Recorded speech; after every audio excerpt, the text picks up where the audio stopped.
Alright, hello to all my guys, gals, and non-binary pals out there across the electrical ocean. This is Jazzman, and we are recording a game between Klerriot, playing full faction Sunderland. He's got the Squeezy Boys, versus Karmavore, playing full faction Kathir Forest. And he's got Wizards, Dalim, something of that nature. Looks like Dalim as the upgrade on Outcast here. So yeah, Squeezik are pretty nice now. In the recent patch, they were kind of like streamlined very nicely, and now all their prior shoebox champions are doing pretty well. Dragon Slayer, maybe kind of got left out a little bit. He's still pretty runnable though.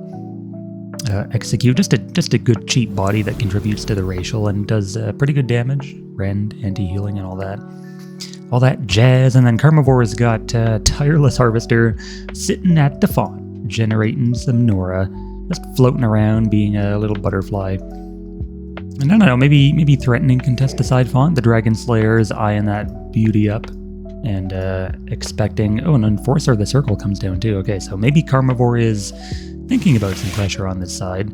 But Dalim are pretty heavy late game deck. The Sapling here immediately taking a Flame Siphon to the face gives Karmavore 12 Nora. And yeah, that vulnerability fire just increasing the Nora gen by a little bit on the siphons. So yeah, they've got some fire synergy. Set of Blades. I mean, the Woodland Marshal is fairly safe here. Wait, has 7 base damage now? Damn, that's really low. I gotta say. I don't know. I mean, Dalim's thing is that they gain HP off of Tree Folk Death, but I didn't. They don't really gain any damage from that except from the sacrifice. And that's, wait, is that permanent? Yeah, it is permanent. Okay, yeah, never mind. Okay, so 7 base damage makes a lot more sense now. This is basically what Dalim do. They just kill their own units. They're sort of like, what's a good analogy? They kill their, well, it's sort of like KF Death Benefit almost, but better. I would be very interested to see like a 3-hour Dalim versus FW Death Benefit game. I feel like FW would probably come out on top of that, just because the cooldown bonus and the anti-healing they have access to, cutting through the first part of that racial. But yeah, the greenhouse saplings here did get quite a bit nerfed by the graveyard change that I guess affected both sides. What the hell happened to my music there? Okay, my music kind of died for a second. Hold on, let me check the settings. All right, yeah, that should be good now. Okay, anyway, back to the game. Yeah, the greenhouse saplings and greenhouse in general kind of got nerfed because apparently plants were too strong. Man, I don't know. I've not had the energy or motivation to pay attention to most of the recent changes. It's just too much, man. I'm too old to deal with this shit, and I feel it more in my bones. The love I once had for this game slowly draining because I don't know, like the Q1 that we just got out of, it was like 500 fucking changes per patch, and then another half that in the hotfix because of course not everything lands where it was intended to. So basically almost 1,000 changes in 1/4 of the cycle that we're in right now. And I mean, like, I get it.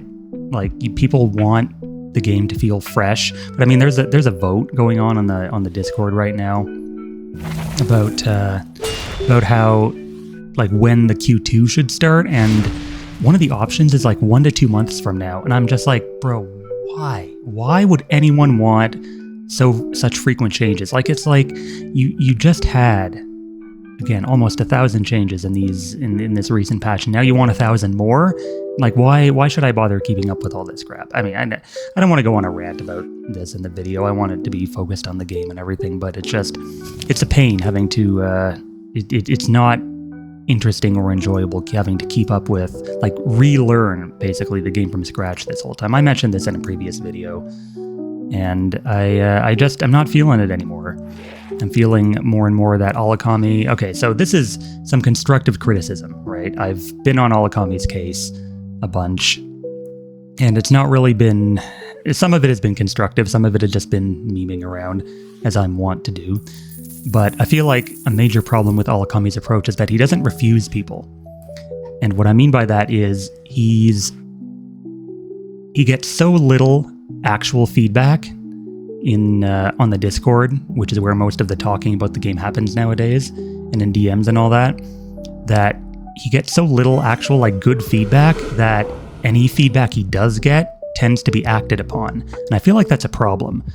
And it's a problem because not all changes actually need to happen. Like sometimes you can have a change be like the way it was done in the past was Sokolov or Corpse or whoever was in charge, they would occasionally ask from the community, like they would sit down and be like, okay, we're going to buff a certain number of runes, and they would put a hard cap on it, right? They would say, we want to buff like 10 runes across each faction, and that would be that. Like they would not go beyond that, even if more ideas were proposed.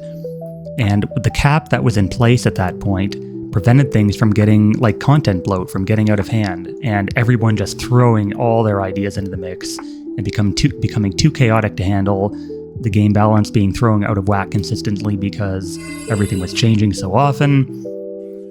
And I feel like Alakami doesn't have the heart to refuse people when they come in with good suggestions that sound good, or maybe he's just like he wants, like he has this idea of what the game should be like, and any suggestion that comes forward from a reasonable place is automatically accepted, and I don't think it should be. I think he should be able to sit down and say, okay, we're currently not accepting suggestions at this time, and just have a firm line that anyone who, like, people can still post their ideas, but that there's no guarantee that their ideas will be accepted.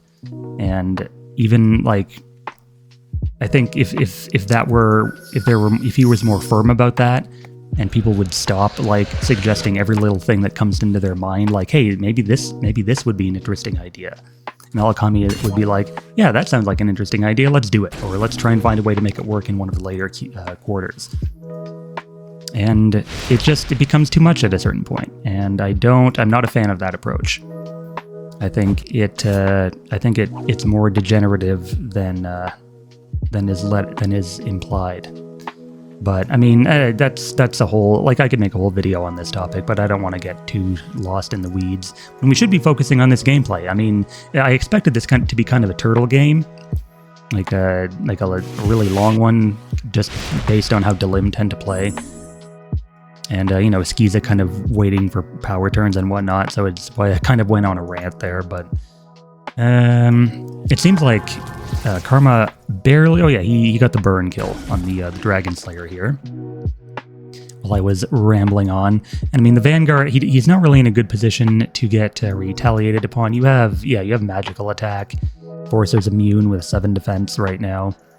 So, I mean, General doesn't have pummel anymore, so we can't do anything crazy, and this Harvester, as expected, is sort of lurking. Oh yeah, Wandering. Okay, so this is another recent change. This one I think was pretty good. Fairy Dust going to range 4. Rather than, I think it was range 3 before, wasn't it?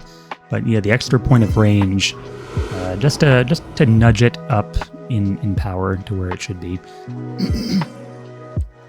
So the sapling going down, of course, that buffing up everybody else. And actually, this Valdekai Sentry might be tempted to walk into the font, which he does. He's probably going to have another sapling to deal with, and then the Taskmaster going to move back to defend. But I'd feel like taking out this greenhouse should be a priority. If you can't kill the champions, you might as well kill the relic. And then, get the globe later. Okay, well, he doesn't look like he wanted the globe. I guess, I mean, it was a pretty small globe, but he does put a hit onto the relic, just one. And then he should, I would definitely hope for a deploy down here if he has the Nora. Anything will do, even like a waylay, just to help fend off this Harvester. Honestly, if he doesn't deploy a real champ, okay, so I was going to say if he doesn't deploy a real champ, I would expect a waylay, because the Harvester is in position to contest, and a waylay here sort of makes sense. Because the Enforcer could also walk in, and then, you'd be... If you didn't waylay or deploy, you'd be like 2v1, and General can't really 2v1. So the Resilient Skizik coming in. Resilient here is probably pretty nice into, like, if he gets like Fairy Dusted or Set Ablaze, you can subsume that and heal. But the Harvester does walk in, so now it's not only generating Nora, but also taking away Nora from Klerriot here. Yeah, Skizik General actually lost his 1-2 range, so it will not be in 2-shot or 2-hit range in the following turn. And Karma now playing pretty aggressively. Funny that he's playing more aggressively without a font than he was when he had the font. But you know, if Karma is good at one thing, he's good at recognizing opportunities. And this definitely seems like one of them. He's pinning his own Enforcer against the Vanguard to make sure that it doesn't get repulsed away, and he can continue to chase down that Whirl. And then he's retreating the Woodland Marshal and the hidden Taskmaster behind the rock back towards the font. I really hate when people hide relics behind their shrines. It's like sometimes I'll be playing against Sundered or something, and they'll hide a tainted statue behind, like right in behind their avatar like that, and it's like, yeah, I can't. I don't know that it's deployed until I look at the sidebar here and I realize, oh yeah, my spells are 50% more. Just a sneaky thing that some players like to do. And I'm kind of a sneaky guy myself. Wow, Klerriot is really not giving a hoot about that Tireless Harvester. He's going all in on that Enforcer. I mean, the thing is, it only has 7 defense, so you could probably get a kill here. Whirl can do a Radiant. No, he doesn't have the AP for a Radiant Blow. He doesn't have enough, like the thing is, 7 defense is still, wait, he's going for the Outcast. Okay, you really don't have the damage to kill the Outcast. I was trying to figure out a way if he could like quicken and get the Enforcer kill. But, I mean, yeah, the Outcast is probably fine. He's going to take 16 and then another 6. Oh, actually, that's a perfect kill, yeah. Because Whirl, as long as Whirl can disengage and Repulsion didn't screw it, because pushing it away and then if there's a champion here that's already engaged, you might like re-engage on his turn, because it does say beginning of turn. So he might actually get screwed by engagement order here and not be able to move away with the Whirl. But in comes a Tornado. Is he going to have to spell? Wow, he might have actually had to spell spam to get that kill. But, okay, the Tornado takes out the Greenhouse. 2 HP on the Sapling? I don't know about that Tornado. I mean, you killed the Greenhouse, but it doesn't seem worth the Nora when your font is already contested.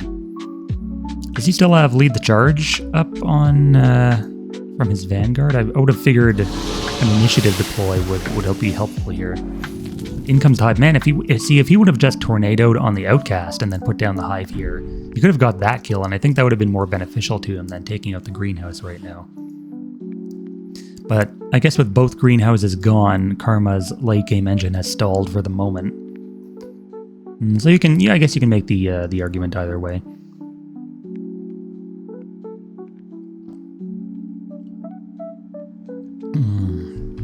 All right.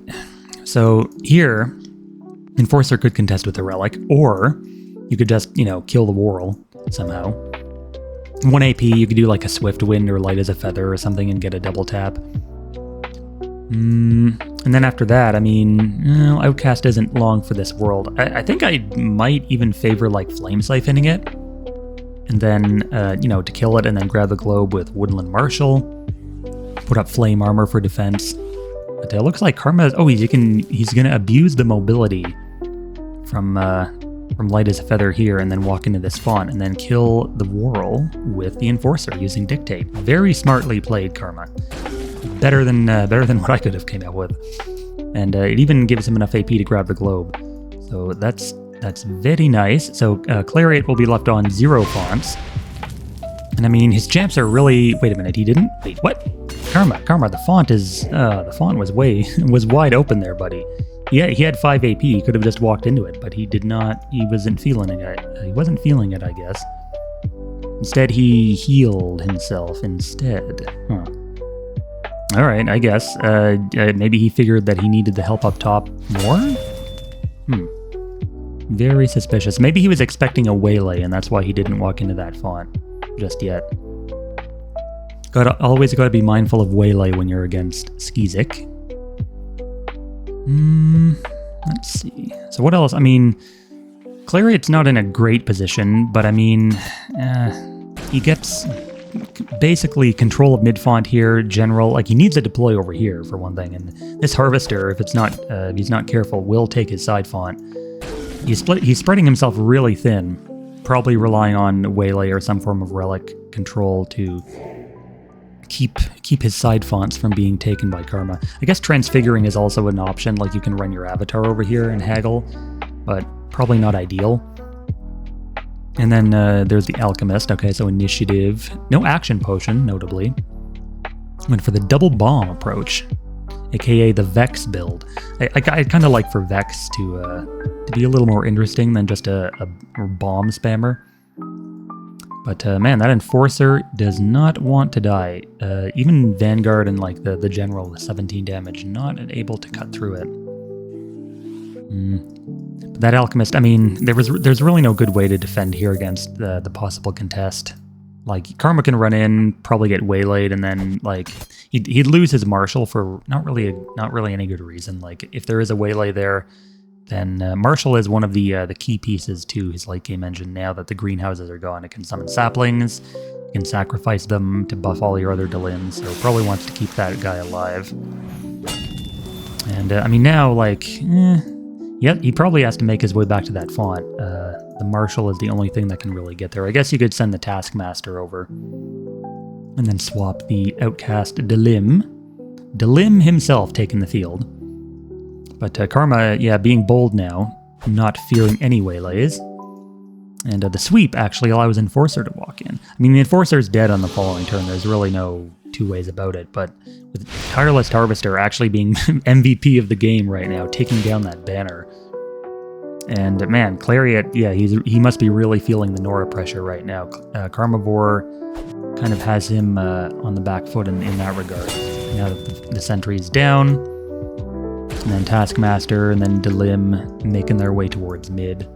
A good trade for Karma. He basically trades the mid font. Well, not trade, like he's trading his Enforcer for this side font here, because Alchemist can't actually get back there, so he has to contest with the Relic, and there's more Nora, and then that'll probably deny a deploy down here.